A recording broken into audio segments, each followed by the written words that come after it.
I didn't realize that there are apparently women involved in your human trafficking gang. Yeah, in this organized criminal gang. So what you have to understand is this. They didn't want the case file, the evidence to be that I manipulated people by being nice to them to make TikTok videos. That's not what they wanted. They put me all over the news. They searched every house I own in the country with armed men.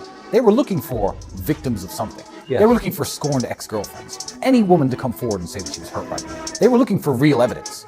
The fact that the case file is so laughable now is just because real evidence doesn't exist. So when you have no real evidence, you go for junk evidence. You try to make your case on human trafficking based on, well, they were nice to these girls on TikTok, and these are girls who would say to me, hey, share my post on Instagram. I'll be like, yeah, no problem. So, because I'm a big social media guy. I don't know a single person when I had Instagram, from my cameraman to my personal trainer, who didn't ask me to blow them up on Instagram. But that is now the link they have between me and these people, saying that they're human trafficking, even though these people, defend me. But there are 2 women involved, yes. My personal assistant and her friend got thrown in prison with me. Essentially, their crime was inviting one of the alleged victims to a birthday party that I wasn't even at, that happened in this house. That's how they. How long were these 2 women in prison? The same 92 days. The same 92 days. The worst part... Have they been charged? Yeah, along with us. They're part of the organized criminal gang, which is hilarious because Luana, one of the girls, has never, ever, in the whole 6 years I've known her, had a conversation with Andrew once. They don't know each other. Andrew didn't even know her name. And she's apparently a part of this organized criminal gang. The interesting part is, do you remember Christopher Hitchens when he was alive? I knew him well. Oh, well, I've never met the guy, but I read an article he did for Vanity Fair about 11 or 12 years ago, where he volunteered to be waterboarded to test the effectiveness of torture on foreign prisoners. And the conclusion he came to was, in the article, and I remembered it vividly when I was in jail, if you don't have the answer to their questions, and you are being tortured, you can psychologically break. You have to be torturing people who do know the answers. Otherwise, this is an ineffective mode of operating. And essentially, the way I look at the way these 2 women were treated was they were locked in prison because they know us. They're an attack vector on us. One is my personal assistant, so she knows everything I do. She does airport pickups, pays my electricity bills. And every week or so, they had the keys of freedom dangled in front of them. Are you ready to tell us about the Tate's criminal activities now? And they said no, and they stayed in prison. And next week, you ready to tell us about the criminal activities that the Tate brothers did? And the problem is, they can't have told the police about criminal activities that I take part in, because those criminal activities don't exist. So I see it as a method of psychological torture. I'm not mad I was sent to jail. Any notions of being angry at injustice and stuff that I truly have in my soul is for those 2 girls who went to jail with me, because they didn't deserve it.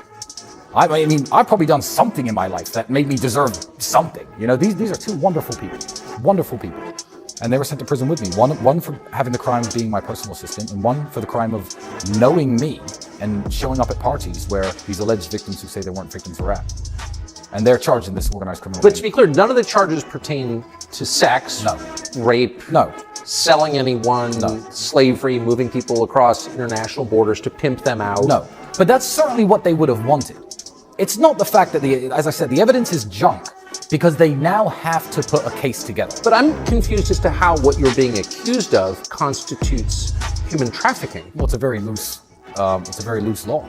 It's a very, But the term doesn't seem to have a real definition. No, it doesn't, especially when you understand that the Romanian alleged victims, who say they're not victims, have lived in this country for 10 to 15 years before I ever showed up here.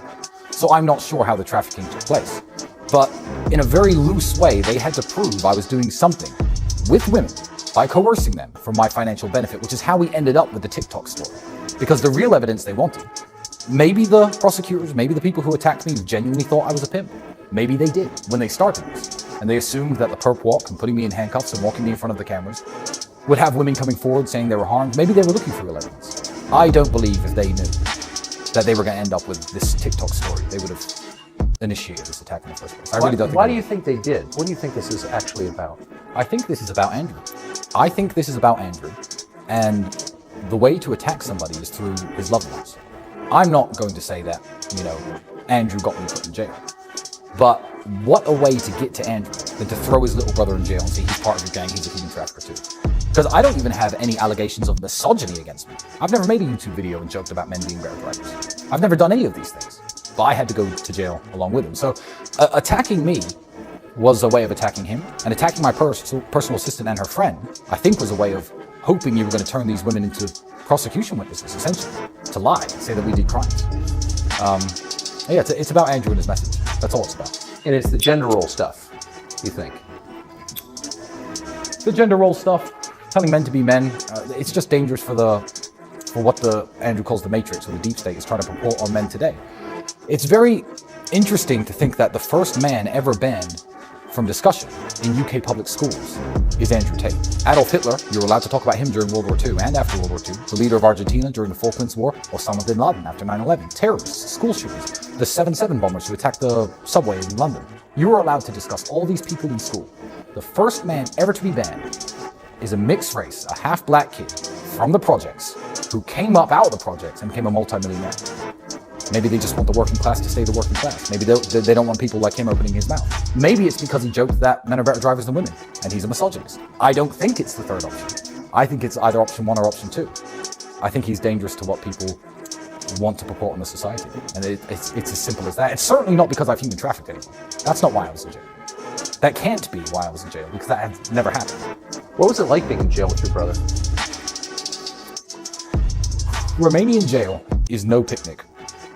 But, frankly, once they moved me into a room with Andrew, frankly, I quite enjoyed jail. You know, I think that when I got out, I spoke to a girl I knew, and she goes, you know, in 3 years you'll laugh about this. And I'm like, no, you don't understand. I was laughing in jail, and I'm laughing right now. They might send me back for 5 years for TikTok theft. But TikTok theft, that's what I'm officially accused of. But frankly, I quite enjoyed it. I feel like me and my brother are very busy people. We live together. We've spent every waking hour together since we were born, essentially. But we have our own lives to live. You know, I've got my daughter, I've got business to run, he's got business to run. We're both at our laptops a lot, we're on our phones a lot, we're on our devices a lot. I said to Andrew after the first month, I said, you know, we may have had more meaningful conversations this month than we would have potentially had this year if we hadn't been sent to jail. So I feel like our relationship is stronger than before. And there's no universe where I can't make Andrew laugh. And you have all the time in the world to play your stupid jokes. So every time someone didn't want to smoke a cigarette, you insult him, you call them names, that's what guys do. Andrew would go out to visit the doctor or the lawyer, etc. I don't know if he's going to be back in 10 minutes or in an hour. And I'd open a pack of cigarettes and stand by the door like this. So the first thing he does when he opens the door is me forcing him to smoke a cigarette. I had all the time in the world to play jokes on him. So I still don't see it as such a negative thing. And people will call me crazy. But it was me and my brother drinking coffee, smoking cigarettes, talking. You know, we have an innumerable amount of stories and experiences and ideas, and he knows things I don't. I know things he doesn't. I'm a Christian, he's a Muslim. We have ideas that conflict, and we debate because we're smart. And I really think it brought us closer together. What was it like to be off your phone for 9 months? Or 90 days? 92 days. It was, you get used to it very quickly, but you have nothing to do with your hands. That's the problem. So I started smoking. Well, everything became entertainment. I don't like junk food. I don't like sugar. Andrew would get a chocolate bar from somewhere. You want half of it? Fine. Because that was fun. New sensations became entertainment. We had a bottle of mouthwash. We didn't use it every time. Every 4 days, I'd use some mouthwash. It would kind of make me smile because it would remind me of life outside of prison. So in this world of constant bombardment and constant stimulation, you find an appreciation for the things in life that you overlooked before. A handshake, a hug, a joke. And I appreciated those things much more now that I've come out of jail than I ever did before. What an interesting take on it. What, did you meet anyone interesting in that? Interesting. Define interesting. I met people, to be fair to the Romanian justice system, it works the way it does because Romania hasn't got much money. If you arrest some guy because you suspect he's been breaking into cars, for example, and you can't hold him without evidence and you let him go, you'll never find him again. He'll go back to his village and you'll never see the guy again. So there was one kid who was in jail for looking in car windows, essentially. We're going to investigate this guy month after month after month. Couldn't afford lawyers, were just sitting around in jail. So people had very interesting stories. I met heroin dealers, real human traffickers. I mean, like actual human traffickers. I'd go to court and the policeman who would escort me would say, oh, they definitely got to let you out. And I say, why? They said, because I see real human trafficking cases. They've got basements and dungeons with urine-stained mattresses and handcuffs and messages saying, better get back out on the streets. That's real human trafficking. They're accusing you because you told a girl to post a TikTok video at a certain time because it's better interaction. That's their evidence against you. You're definitely getting out. And then I didn't get out. And all the police were shocked. So I met some very interesting prisoners. I met some very interesting prison guards.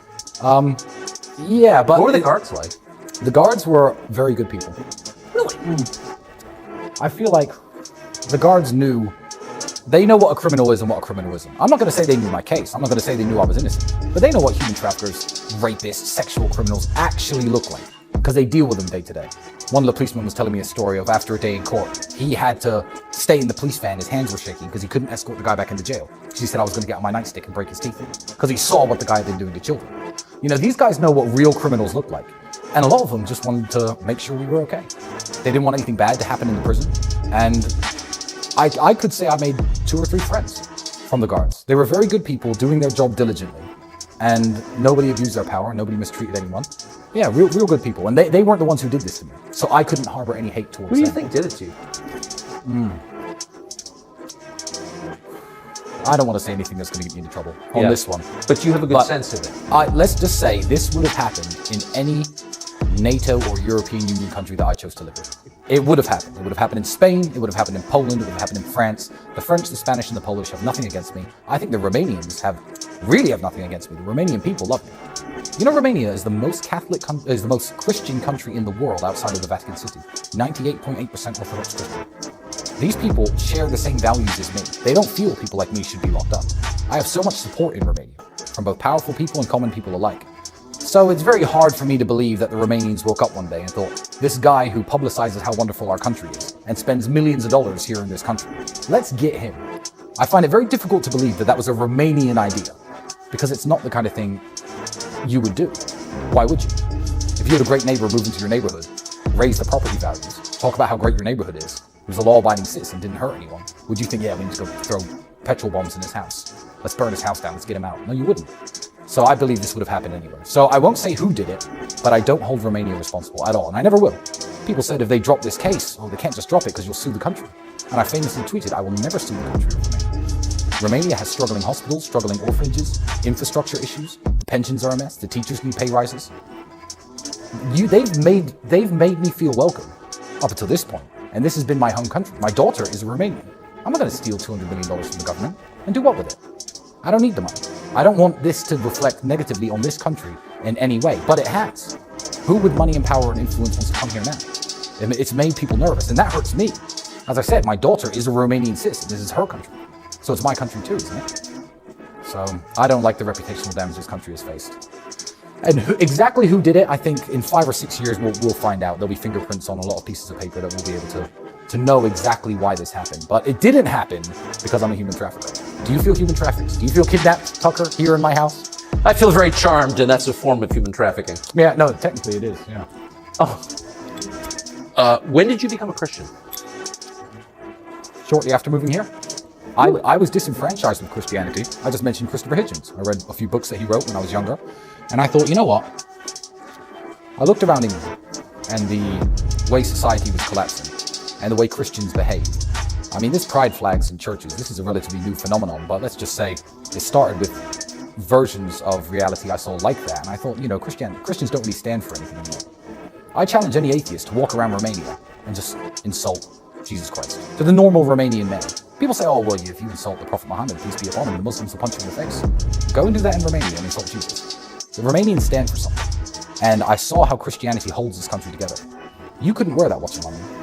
Walking around London with that watch and no bodyguards could be a death sentence. You could get as drunk as you like by yourself in any bar in Bucharest with that watch on and no one's going to steal it from you. The Romanian people are good people, and Christianity is what helps hold the society together. Also, the maternal grandfather of my daughter is an Orthodox Christian priest.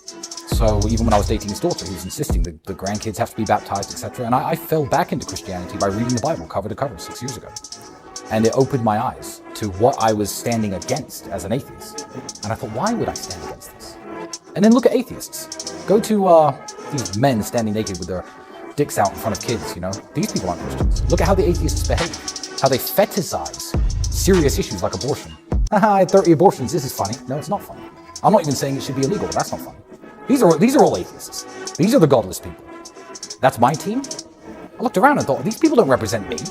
Why am I saying I'm an atheist? Let me at least investigate what I'm missing out on. And that's what converted me.